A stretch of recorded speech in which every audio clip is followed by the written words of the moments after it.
अपहरण व्यक्ति की तलाश में जगह जगह छापेमारी करती पुलिस डॉग स्क्वाड के साथ। लहेरियासराय थाना क्षेत्र में अपराह का मामला सामने आया है, जहां पुलिस की टीम ने डॉग स्क्वाड टीम CIAT विभाग से लेकर जांच कर रही है और इसके बाद थाना अनुसंधान करेगी। यह मामला 4 दिन पहले का है। अभी तक कुछ मालूम नहीं हुआ है। डॉग सिर्फ 24 से 36 घंटे का ही सुगंध ले सकती हैं। वैसे डॉग लापता व्यक्ति के घर से मेन रोड पर आकर रुक गई है। हम लोग लहेरियासराय थाना अंतर्गत ये अपहरण का मामला सामने आया था हम लोगों को, तो हम लोग में डॉग स्क्वाड टीम CID विभाग से हैं।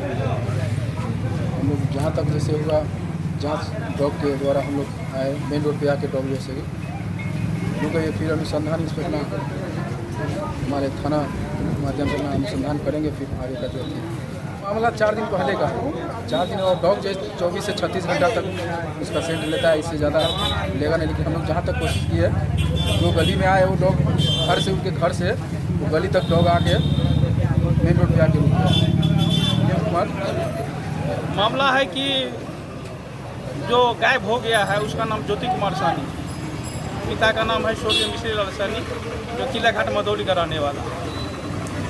ये घटना जो है 11/7/2021 का है। समय करीब लगभग होता रहा है, खाना पीना खा के 11 बज रहा था। दिन या रात? रात 11 रात बज रहा था। उस समय खा के वो अपना टहलने के लिए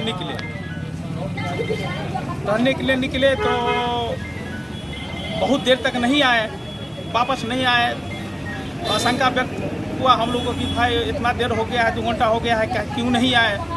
तो हम लोग जो है खोजने का प्रयास किए, रात में खोजे नहीं मिल पाया, दिन में भी बहुत छानबीन किए। हम लोग सोचे कि हो सकता है नदी के पाट में फुटेज देखने के बाद कि नदी के पाट में चला गया होगा, कहीं हो सकता है कि नदी में कहीं गिर गया होगा। तो हम लोग नाव से लेकर नदी में भी प्रयास किए, बहुत प्रयास किए खोजने का, नाव से भी और मोटरसाइकिल से भी लेकर यहाँ से लेकर आपको सिडनिया तक हम प्रयास किए कि हो सकता है नदी में गिर गया होगा तो वहाँ पर जो है वहाँ मिल जाएगा। लास्ट तक कम से कम मिलना चाहिए था, नहीं मिला है। तो तब पेटिशन 12 तारीख को हम दिए, एक पेटिशन दिए सूचना वहाँ। इसके बाद कहाँ पेटिशन दिए? लहेरियासराय थाना को। कौन थाना? लहेरियासराय थाना। अच्छा। इसके बाद फिर 13 को जो है गए, फिर एक पेटिशन और हमने दिया कि इसकी उसी के हवाला देते हुए एक पेटिशन और दीजिए, हम FIR करेंगे। थाना प्रभारी से गप हुई तो कहें ठीक है, हम ये पेटिशन लिखकर फिर दोबारा दे दिए हैं। इसके बाद देखें कि आज तक नहीं मिला है, तो विधायक जी भी आए हुए थे। ठीक है, कल की बात है कि विधायक जी भी आए हुए थे। वो लोग जो है DSP को, थाना प्रभारी को और सबको फ़ोन किए, तो जाके जो है हम कहें कि हमको ये करवा दीजिए काम, फौजी कुत्ता वाला काम करवाइए। अभी तक मिल नहीं रहा है, इसीलिए जो है उसका व्यवस्था करवा दीजिए। तो आज उसका व्यवस्था हुआ है। तो दीपक सानी। कौन मोहल्ला? बाढ़ के कारण भास्कर आवास के दर्जनों व्यक्ति घर छोड़ दूसरे जगह लिए शरण। बाढ़ की तबाही से लोग घर छोड़कर चले जाते हैं और घर बड़ी मेहनत से लोग बनाते हैं। आपको बताते चले, जो तस्वीरें आप देख रहे हैं वो दरभंगा शहर के NH 57 के नजदीक मबोबी हाईवे के पास भास्कर आवास का है, जो सरकारी कर्मचारियों का आवास है।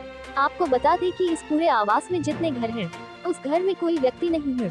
सभी ने अपने घरों में ताला मारकर इस जगह को खाली करके चले गए। यहाँ 2 से 3 फीट तक का पानी है। इसके आगे हम लोग जा नहीं सके क्योंकि पानी काफी गहरा है।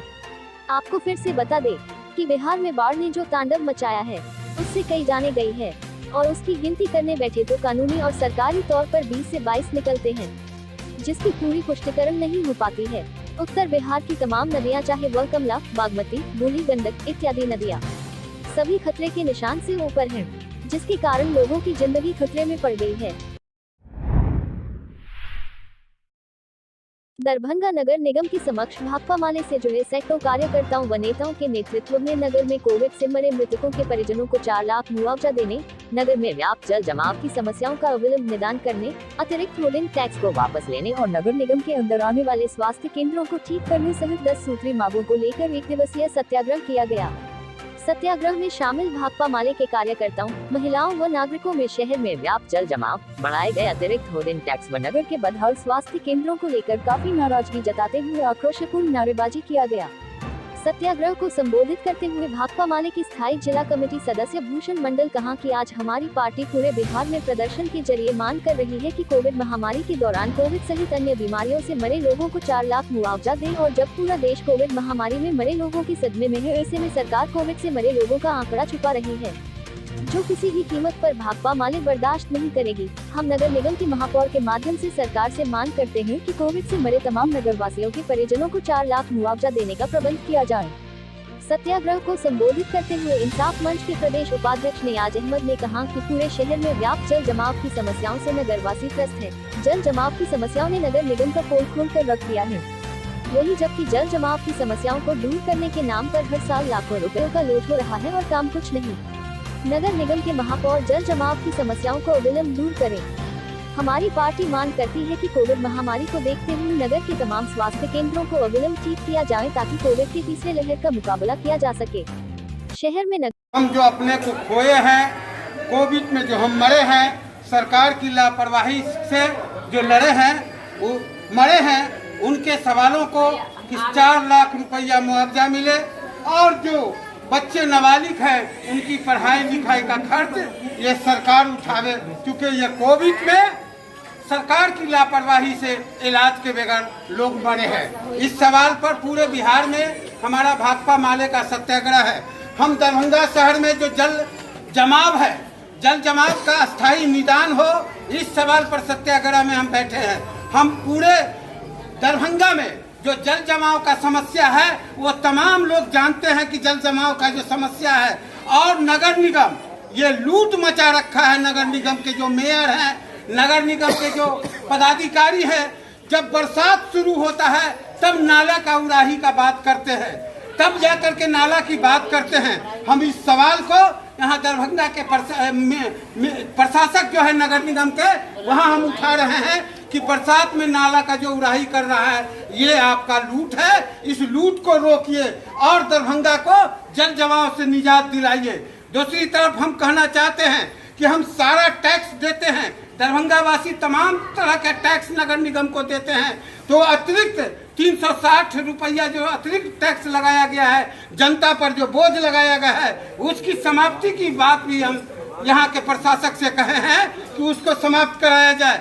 ये सवाल हम लेकर के आए हैं। और जो लचर व्यवस्था है इलाज का, उसको हम कह रहे हैं कि नगर निगम में हम जब तमाम जो कर्मचारी नगर निगम में काम कर रहे हैं, सफाई मजदूर जो कर्मचारी काम कर रहे हैं, उन तमाम लोगों का स्वास्थ्य अतिरिक्त स्वास्थ्य केंद्र या नगर निगम में नहीं है, इसकी स्थापना करो और तमाम लोगों का इलाज कराने की व्यवस्था करो। इस सवाल पर हम सत्याग्रह करने के लिए हम आए हैं। हम लड़ाई हमारी, हम यहाँ डेलीगेशन दिए हैं और डेलीगेशन में कुछ बातें हुई है, लेकिन हम इससे रुकने वाले नहीं हैं।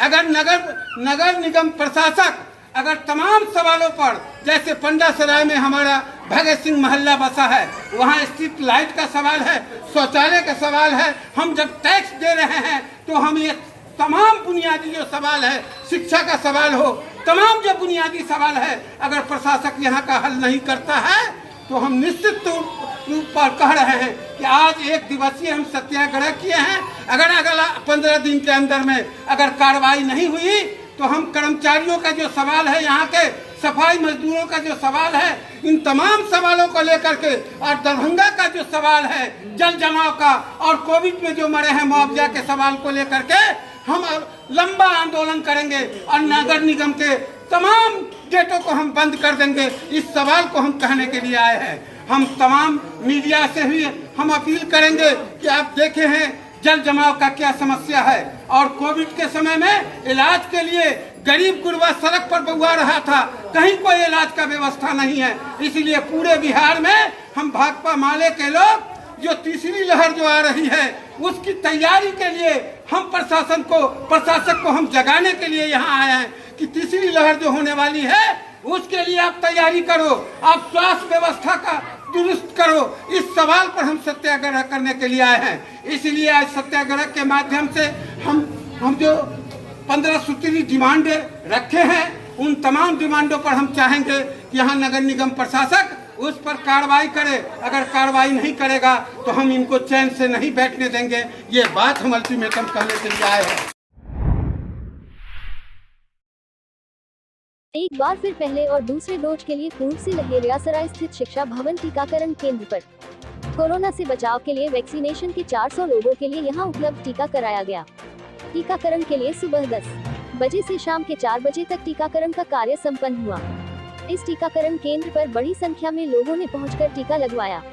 जो लोग पूर्व से रजिस्ट्रेशन करा चुके थे उन्हें भी, व जो लोग दूसरी डोज लेना था उन्हें भी, या जो पहली डोज लेना चाहते थे उन्हें भी ऑन द स्पॉट रजिस्ट्रेशन के बाद टीका लगाया गया। सभी 18 वर्ष से ऊपर के लोगों को पहली व दूसरी डोज के टीके लगाए गए। स्थानीय वार्ड 37 के वर्तमान पार्षद रियासत अली के सहयोग से टीकाकरण केंद्र पर लोगों के बैठने की कुर्सियां लगाई गई थी एवं पीने के लिए पानी की व्यवस्था की गई थी। वही टीका केंद्र पर साफ सफाई और चूना ब्लीचिंग पाउडर के छिड़काव कराए गए थे। श्री अली ने बताया कि सोशल डिस्टेंस एवं मास्क पहनकर केंद्र पर पहुंच अपनी बारी आने पर टीका लिया। जैसे जैसे लोग आते गए लोगों को टीका कुछ मिनटों के अंतराल पर दिया जाता रहा और किसी तरह की भीड़ या अफरा तफरी की स्थिति देखने को नहीं मिली। इस केंद्र पर गुरुवार को दिए गए टीका में को भी के टीके लगाए गए और टीकाकरण केंद्र पर योगदान देने वाले कर्मियों में doctor Vivek Kumar, author, Nitish Kumar, ANM, Monika Bharti, विकास मित्र, मुन्नी कुमारी, सैनिका, आयशा बानो, अजमत प्रवीण, पार्वती देवी, किरण देवी एवं आशा ठाकुर का अहम योगदान रहा। इसके बाद भी लगातार कोविड सेंटर कैंप चलेगा और जहां भी लगे, जिस वार्ड में भी लगे, आसपास में जो भी लोग बचे हुए हैं वो जल्द से जल्द अपना वैक्सीन ले लें और समाज और खुद भी सुरक्षित रहें और समाज को भी सुरक्षित करें। और मेरा नाम मोहम्मद रियासत अली, वार्ड पार्षद 37, दरभंगा नगर निगम, दरभंगा। CM कॉलेज दरभंगा के प्रधानाचार्य एवं विख्यात समाजशास्त्री प्रो विश्वनाथ झा की अध्यक्षता में समाजशास्त्र विभाग के पुनर्नियुक्त अतिथि शिक्षकों का अभिनंदन समारोह आयोजित किया गया, जिसमें मुख्य अतिथि के रूप में विश्वविद्यालय समाजशास्त्र विभागाध्यक्ष तथा समाज विज्ञान के डीन प्रो गोपी रमन सिंह ने अपने संबोधन में कहा कि मिथिला विश्वविद्यालय में समाजशास्त्र के 18 अतिथि शिक्षकों की पुनर्नियुक्ति हुई है। ये शिक्षक हर तरह से योग्य एवं विषय विशेषज्ञ हैं। उन्होंने अतिथि शिक्षकों से कहा कि आप अपनी योग्यता को कम न आंकें तथा अपनी योग्यता व कार्यों से पहचान बनाएं, क्योंकि क्रियाशील शिक्षक ही सफल होते हैं। शिक्षकों के लिए छात्र वास्तविक धरोहर होते हैं। हमारा प्रयास हमेशा सकारात्मक होना चाहिए, तभी शिक्षक जीवन सार्थक हो सकता है। इस अवसर पर मारवाड़ी महाविद्यालय के समाजशास्त्र के पूर्व प्राध्यापक दालक निरंजन सिंह लिखित ग्रामीण समाजशास्त्र पुस्तक का लोकार्पण किया गया, जो 19 अध्यायों में विभक्त है तथा शब्द प्रकाशन दिल्ली से प्रकाशित है। दा सिंह ने उपस्थित सभी शिक्षकों को अपनी ओर से पुस्तक की एक प्रति भेंट की। समाज विज्ञान के डीन तथा सभी उपस्थित शिक्षकों ने CM कॉलेज परिसर में पौधारोपण भी किया। शिक्षकों का स्वागत करते हुए CM कॉलेज के समाजशास्त्र विभागाध्यक्ष डॉक्टर के चौधरी ने कहा कि सभी अतिथि शिक्षक विश्वविद्यालय समाजशास्त्र परिवार के सम्मानित सदस्य हैं। मैं आपके उज्जवल भविष्य की कामना करता हूँ। जरूरतमंद छात्रों को हर तरह से मदद देकर सर्वगुण संपन्न बनाना हम शिक्षकों का मुख्य दायित्व है। अपने शिक्षण कार्य एवं महाविद्यालय कार्य के प्रति समर्पण होना ही हमें सफल शिक्षक बनाता है। शिक्षकों को संबोधित करते हुए स्नातकोत्तर समाजशास्त्र विभाग की शिक्षिका डा सरिता कुमारी ने सभी अतिथि शिक्षकों को उनके पुनर्योगदान की बधाई देते हुए कहा कि समाजशास्त्र हम शिक्षकों के लिए एक बड़ा प्लेटफॉर्म है, जहां हम अपने छात्र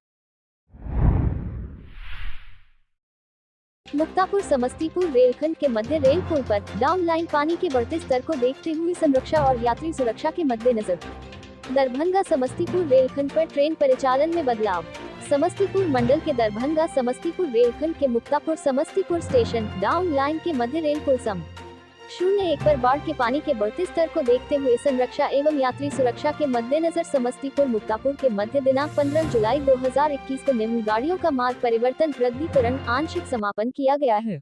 ये देखिए 10 जुलाई के बाद से जो ब्रिज मुक्तापुर और समस्तीपुर रेलखंड के बीच था, ब्रिज नंबर 1, जिस पर कि जलस्तर बढ़ने के कारण रेल परिचालन को बदला गया था, तो 10 तारीख के बाद से उसके जलस्तर की नियमित मॉनिटरिंग की जा रही है। अभी भी उसका जलस्तर उस स्तर तक नहीं गिरा है जिसमें कि उसका नियमित परिचालन शुरू किया जाए। इसलिए दैनिक रूप से जो भी ट्रेनें चल रही हैं उसका बुलेटिन निकाला जाता है, ट्रेनों के कैंसिलेशन का, शॉर्ट टर्मिनेशन का, शॉर्ट ओरिजिनेशन का। इसी के तहत 15 और 16 जुलाई का भी बुलेटिन आ चुका है, जिसमें कि कई ट्रेनों का परिचालन बदला गया है। कुछ ट्रेनें हैं जो नियमित चलाई जा रही हैं, जो कि दूसरे ब्रिज से वन लाइन वर्किंग पे जिनको पास कराया जा रहा है। लेकिन चूँकि ट्रैफिक की सहूलियत को देखते हुए काफ़ी ट्रेनों को कैंसिल किया गया है, जिसको कि आप जो प्रेस विज्ञप्ति निकली है मंडल के द्वारा, उसमें आप इसको देख सकते हैं। अब ये इंजीनियरिंग विभाग के द्वारा इसकी लगातार निगरानी की जा रही है। एक बार जल स्तर कम हो जाता है तो नियमित परिचालन ब्रिज नंबर 1 पे शुरू कर दिया जाएगा। क्या नाम है सर आपका? पुष्कर स्टेशन जा रहा है।